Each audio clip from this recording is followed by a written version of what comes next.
ጄሪ አላስተረፈችውም ግለሰቡን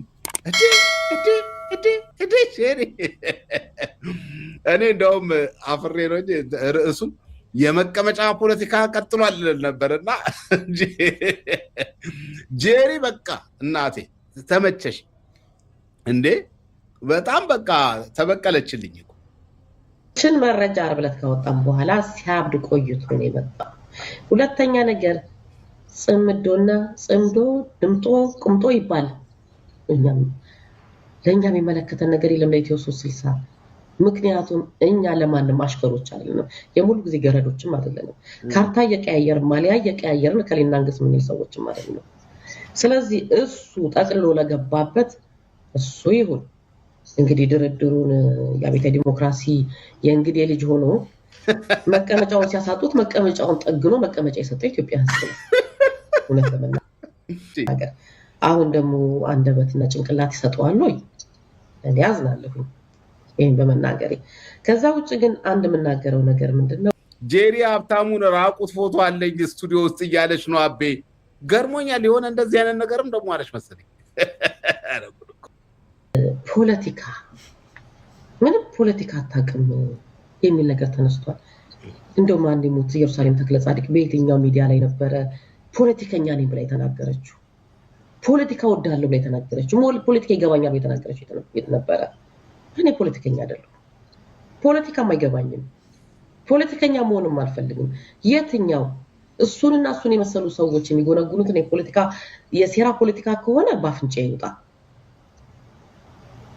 ስለውነት ለመናገር ማለት ነው ትናንት ማታ ለልዩ ያወራውላት ነበር ይሁን ወጣቶች ናቸው ህንዶች ናቸው ወበላጭኛቸው የሚያወሩት ስለ አሜሪካ ፖለቲካ ነው ፕሬዝዳንቶቹን ያነሳሉ ፕሬዝዳንቶች ስለተከተሏቸው ያሉበት የፖለቲካ ድርጅቶችና የፖለቲካ አቋም የፖለቲካ አመለካከት ያነሱ ነው የሚወያዩት እንዴት በሳሎች እንደሆኑ ያልኳት እየነገርኳት ነበር ሰው ዕውቀትን በዛ መልኩ ይናገራል እንዴ እኔ ጋዜጠኛ ነኝ እኔ መረጃ ሰው ነኝ ከኔ ይዛ በነገራችን ላይ ኡበሩላ እንደምሰራ ሰምቼ በሆነ ጄሪ አድናቂሽ ነኝ በእውነት በጣም በብዙ ስራ በብዙ ትጋት ውስጥ ያለች ሰው ናት በጣም ያዘንኩት ነገር እኔ ፒንጌ ምናምን ብሎ ያቺ ፒንጌ ያላለ ፒንጌ ነገር ፒንጌ በሉት ካሁን በኋላ እንትናን ራሱ ሀብታሙ አያሌው ፒንጌ መባል አለበት ፔንግዊን የሚለውን ፒንጌ ብሎ ሲሰድባት ነበርና የሚገርም ሁኔታ እንግዲህ ተመልከቷት እቺ ልጅ ኡበር ትሰራለች እዚህ ደግሞ ጋዜጠኝነት ትሰራለች የተለያዩ ነገሮች ነው የምታረገው ስትናገር በስራ ብዛት እግሬ ሳነክስ አይቶኝ በሱ ነው የሰደበኝ ብላ ስትል በእውነት በጣም ነው ያዘንኩት በጣም ደግሞ በትክክል እንኳን ቢሳደብ እሺ ፒንጌ ያላለም ፒንጌ ምንድነው ፒንጌ ሲሳን ነገር እስቲ እናጣራለን አብረን እናጣራለን ተጠበቀው መረጃን በማስረጃ አስደግፎ ማቅረብ ብቻ ነው ከዛ ውጭ ፖለቲካ ውስጥ መፈትፈት አይተበቅብኝም ሳወያይ ደግሞ በደንብ ተዘጋጅቼ መረጃዬን ይዤ ስለ እሱ በደንብ ይዤ ነው መጣው ነገር ግን ሁለት እንደጋገር ከተባለ እንደው የኢትዮ 360 አድማጭ ተመልካችን መናቅ ካልሆነ በስተቀር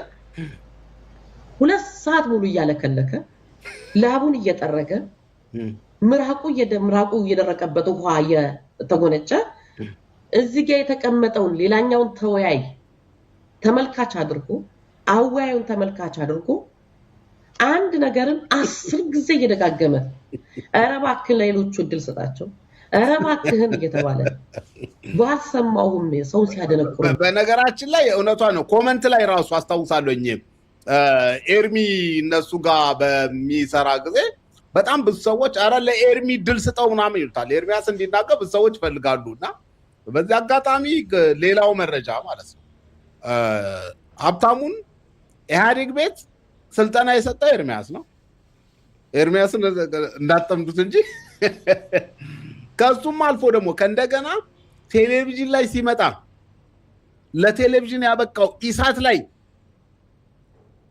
እንደዚህ ዛሬ እንዲሆን ያደረሰው ኤርሚያስ እንደው እድል ይሰጠው ግድ የለም ይሞከር ማንም ሰው አመሉ ያስታውቃል በነገራችን ላይ እና ከመፈክር ማውጣት ውጪ ምንም የሚያውቀው ነገር አልነበረም መፈክር ማውጣት ላይ ጥሩ ነው መፈክር ነው የሚችለው። ከዛ ውጪ የሚያውቀው ነገር አልነበር። ከዛ በኋላ ላይ ቴሌቪዥን ውስጥ ገብቶ ኢሳት ገብቶ እንዲሰራ እድሉን ያመቻቸለት ብቻ ሳይሆን እንደውም በወቅቱ የነበሩ የኢሳት ኃላፊዎች ኧረ የልጅ አይሆንም ምን ላይ እናስገባዋለን ብለው ሲሉ ነበር። ኤርሚያስ ግድ የላችሁም ብሎ ፕሮግራም ሁሉ ቀርጾ ፖለቲካችን ነው ምናምን የሚል አንድ ፕሮግራም ነበር። ከዛ እዛ ላይ ማሳሰፍ ጀመር። እንደው ለእንትና እንደው ሀብታሙ አያሌው እንደው ትንሽ እንደው ከማህበረሰብ ጋር እንዲተዋወቅ ተብሎ የመጣች ፕሮግራም ነበረች እሷ ማለት ነው። ከዛ በኋላ ግን የሆነውን ጄሪ ትንገረን።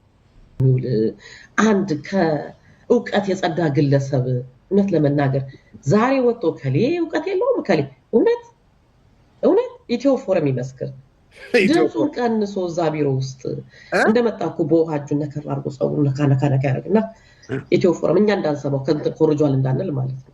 ይሄን ሁላችንም እዛ ቢሮ እንመሰክራለን። ከዛች ላይ የሰማትን ይገለብጥና የራሱ ሐሳብ አድርጎ ሆኖ ይቀርባል። ይሄ ነው እውቀት።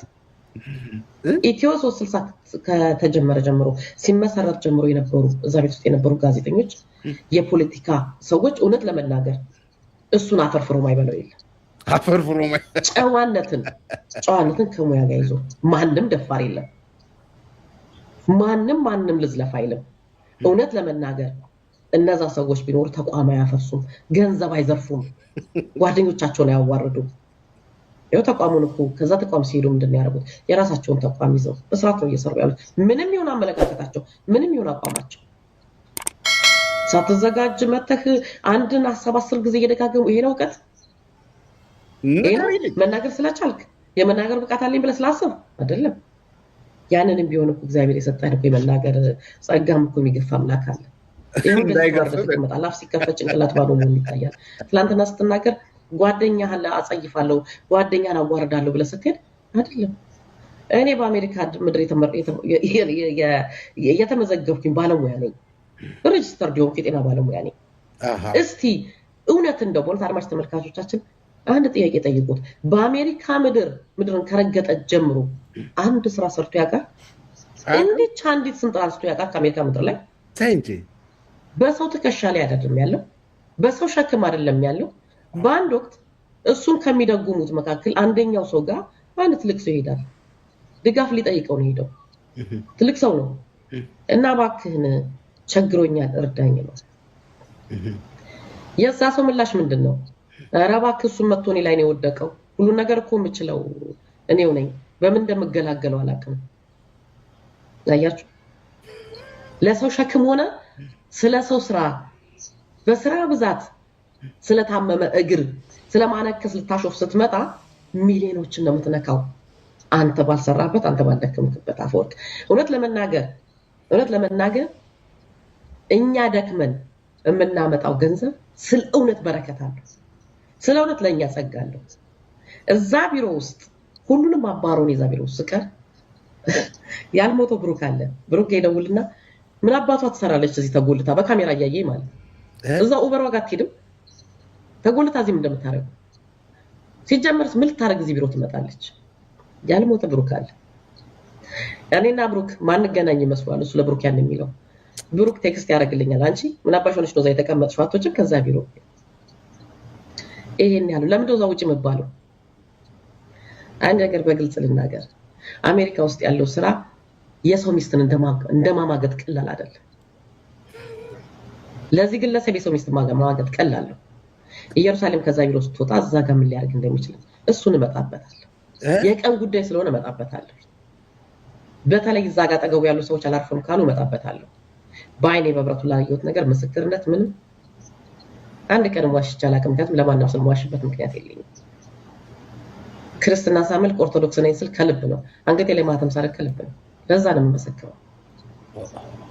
ነገሩ የተናገራቸው ነገሮች ሰዎችን ሲያናድዱ ሳንሲያዎች ሲያዝኑ አይቻለሁ። በፍጹም ያሳዝኑ። ለምን? የእሱን ማንነት በግልጽ ስላሳዩ። እሱ በተናገረ ቁጥር እንዴት ነው የወረደው? ለካስ እንዲህ አይነት ሰው ነው ወይ?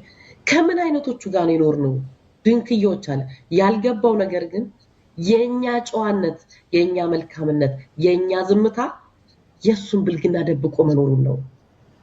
እኛ ነበርን እሱን ተሸክመን ይኖርነው ይሄንን ብልግና ይሄን ቆሻሻነት የተሸከምነው እኛ ነበር አንድ ሰው የጫማውን ሽታ ሳያጠፋ የጫማውን የሰውነቱን ሽታ ሳያጠፋ ሰውን ለመናገር እውነት ሞራል አለው መጀመሪያ ካልሽው ባጠረ ይሄን መናገር እንዲህ ከላይ ሲሽከረከር አይመስልም ጄሪዬ ተሽከርክር ብሎ ምናምን ነው ትላንት ስል ነበር እንዲህ በመስመር ጢሙን አስምሮ ምናምን በማስመሪያ ሲመጣ ከታች እንደዚያ ነው እንዴ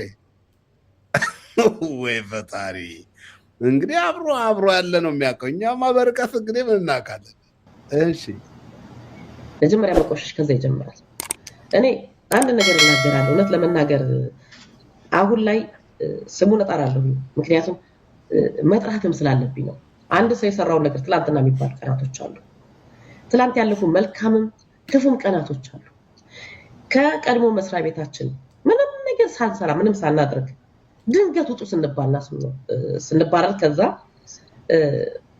ጠረጴዛቸውን ዞር ብለው ሳያዩ ከጠረጴዛቸው አንድ ዕቃ ሳያነሱ የተከተሉ ሰዎች አሉ እውነት ተገፍተናል ስንል እነዛን ሰዎች አሁንም ለዘላለም ልብ ያከብራቸዋል የትም ባሉበት ቦታ ሁሉ ክፉ አይንካቸው ነው ማለት ከነዚህ ሰዎች መካከል አንደኛው ኤርሚያስ ለገሰ ነው ዋው ኤርሚያ አቀወጣ አባቴ ኤርሚያ አቀወጣ ጥሩ ነው ለገሰ የደረደረው መጽሐፉን ኮምፒውተሩን ወንበሩ ላይ ያደረገውን ጃኬት እንኳን ይዟል ወጣ በዛው ነው የቀረው ኤርሚያስን እዚህ ጋር ላነሳ መፈልገው ዛሬ ላይ ምንም አይነት አቋም ይኖረው የኔ ጉዳይ አይደለም እውነት ለመናገር ሲሉ ሰማለው እንጂ ፕሮግራሙን ሰምቼ አላውቅም ሰማና እንዲህ ብሏል ብናገር ደስ ይለኝ ነበር ግን ሰዓቱም ስለሌለኝ ነው ግን ምንም ይሁን ያ ጉዳይ አይደለም የሱ ጉዳይ ነው ነገር ግን እውነት እንነጋገር ከተባለ አንድ ጥያቄ ተጠይቆ ያንን ጥያቄ ሳይመልስ አንድን ሐሳብ 10 ጊዜ እየደገመ አንድ ሰዓትና 2 ሰዓት ይዞ ከሚለፈልፈው ግለሰብ ከውቀት የጸዳው ግለሰብ ማለት ነው በላይ ቀድሞ በነበርንበት መስሪያ ቤት እለታዊ አሁን በኢትዮ 360 ዛሬ ምን አለ ስንገባ ለሊቱን ሙሉን አንብቦ ተዘጋጅቶ መጽሐፍ አገላብጦ ማስረጃ ይዞ ጠዋት ተነስቶ አዳዲስ ነገሮች ካሉ ሰብስቦ የመጀመሪያ ስራው ኤርሚያስ ጠዋት ላይ ለአወያዮቹ መደወል የያዘው መረጃ ዜና የሚሆን ከሆነ ጠዋት ይደውላል እኔ አወያይ ሆንኩ ጄሪ መረጃ ነበርኝ አወያይ ካልሆንኩ ራሱ ዜና የሚሆን ነገር ካለ ይደውላል እንደዚህ አይነት መረጃ አለሽ ወይ ካለኝ አዎ አለኝ ከሌለኝ አዎ የለኝም አንቺ ጋር ምን አለ እንዴ ያለኝ ውይይት ላይ ብታነሱት ጥሩ ነው እንዴ አይነት ነገር አለ ስለ እውነት ለሙያው ለፕሮግራሙም ክብር ያለው ሰው ይሄን መናገር ፈልጋለሁ ብራቮ ኤርሚ ይሄን ይላል 3-4 ዜና መረጃ ካለ ያው አንቺ እንደሚሆን አድርጊው እኔ ጽፌ ልኬያለሁ ነገር ግን ኤርሚያስን ሲሰራ ግን በዚህኛው ግለሰብ ዘንድ ግን ምን እንደሚባለው ግሩፕ ይዘናልኛ ቡድንተኞች ነን ኤርሚያስን እየደገፈን ነው ዛኩርኩማል ከዛ 2 ሳምንት ፕሮግራም አልገባ እየተያያችሁ እኮ ለየት ያለች ጥያቄ እንደው በሰታት ለየት ያለች ጥያቄ ከተጠየቀ እኮ በቃ 2 ሳምንት እንደው አንድ የሚያስቅ ነገር ልናገር አፈወርቅ እዚህ ጋር እንደው አንተም ታስታውሰዋለህ የመጨረሻው የበዓል ዝግጅት ላይ የኛ ቤቱን ሊዘርፍ ከመጡት ግለሰቦች እስከነሚስቱ ከነበረው ይው ግለሰብ አንደኛው እንግዳ እንበላ ሲል በገዛ ቤት እንግዳን ያረጋኝ ሞከረው ዝግጅት ላይ ማለት ነው እዛ ዝግጅት ላይ አንድ ግለሰብ ተጋብዞ ነበር እዛው ጋር የነሱ አብሩ አፍራሽ ስለሆነም ስሙ መጥራትም አልፈልግም እና እዛ በዓል ላይ ብሩክን እንኳን አደረሰ አልኩኝ እንኳን አደረሰ ብሩክ ያመቱ ሰይበል የልጆች አባት ያድርግ ብዬ አመሰግናለሁ ታምናለህ ምልክት የተሰጠው ኢንትሮ እንዲገባ ማለት ነው እኔ አድማጭ ተመልካቹ ሂደቱን እንዲያው ነው የምናገረው ይሄን ስለዚህ ወቅቱ ሆኖ አይደለም ጊዜ ሆኖ አይደለም ከዛ ኢንትሮ ካስገባ በኋላ እኔ ላይ ሊጮህ ነው የሞከረው አልገባኝም ስለው ብሩክ እኮ አይገባም ብንደውልለት የለም መግባት አይፈልግም ምንድነው ብሩክን እየጠራሽ የምታመሰግኙ ብሩክ ምና እንኳን አደረሰ ማለት ምን ጥፋት አለው ነግራችሁኛል እኔ ብሩክን ደውላችሁ እንዳጣችሁት ነግራችሁኛል አላወቃችሁ ፈጣሪ ተነጋግረናል የጻፍክልኝ ቴክስት ይሆንና እኛ ከቢሮ እንገባለን ብሩክ ከቤት ይገባል ሲመጣ ደግሞ ብሩክ ሲመጣ የመስራቾች ትናንትና መስርተን ከመሰራቾቹ መካከል አሁን የቀረኑ እኛ ነን። ትናንት እንዴት አለፈ የሚለውን ነገር ብሩክ ይናገራል። ይሄን ያልኩት ምንድነው ጥፋቱ? ብሩክ መስራች አይደለም? በቃ መጣራት እኔ ልነግራችሁ አልችልም። እንዴት እንደሆነ እንዴት እንደጮኸ ልነግራችሁ አልችልም። እኔ ጥዬው ነው የወጣሁት። ምክንያቱም ተሰናብቻለሁ እዛ ፕሮግራም ላይ። ከዛ በላይ መገኘትም አልፈልግም። ምክንያቱም ምን ሲሰራ እንደነበረ ስለማቅ። እግዚአብሔር እንግዲህ ገላግሎሻል። ግን ደግሞ ያው አንድ ወዳጅ እዚህ ጋር ጽፏል። ያው ሁለታችሁም ብዙ አትለያዩ፣ እንድትፈወሽ ግን እንመኝልሻለን። እኔ ጄሪ ቢገባሽ ሁላችሁም ቢገባችሁ ጥሩ ነው ብዬ አስባለሁ። ሀብታሙ ከሁሉም ጋር ተባልቶ አሁን ያለበት ቦታ ላይ ነው ያለው። እንግዲህ ምን እንለዋለን? ምን መክረው ሰው አይደለም እሱ፣ እንጸልይለታለን።